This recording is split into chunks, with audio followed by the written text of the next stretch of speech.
பண்ணிட்டு இந்த மாதிரி பிரச்சனைகளை உருவாக்குறது எங்க? அப்போ ஒரு மாநிலத்தை சரியான முறையில திமுக வந்து வழி நடத்துதா இந்த அரசு? இதுதான் வந்து மக்களுடைய கேள்வி. கிடையாது. நீங்க உங்களுடைய துறையிலேயே வந்து இருக்கக்கூடிய ஊழல் குற்றவாளிகளுக்கு நீங்க இன்னைய வரைக்கும் என்ன ஒரு நடவடிக்கை எடுத்திருக்கீங்க? அப்போ உங்க கூட இருக்கவங்களே உங்களால பாத்துக்க முடியல.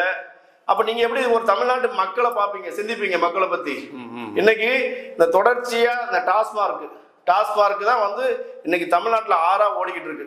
அப்போ அந்த டாஸ்மார்க் ஏன்னா உங்களுடைய தேர்தல் அறிக்கை தான் இது வந்து நாங்க புதுசா எதையும் எதிர்கட்சி உருவாக்குறாங்க அப்படி உள்ள, ஏன்னா அவங்க அதையும் ஒரு திருப்பி ஒரு கதையை மாத்துவாங்க. இங்க திமுகவுடைய தேர்தல் அறிக்கையே ஆட்சிக்கு வந்த உடனே முதல் கையெழுத்து பூரண மதுவிலக்கு.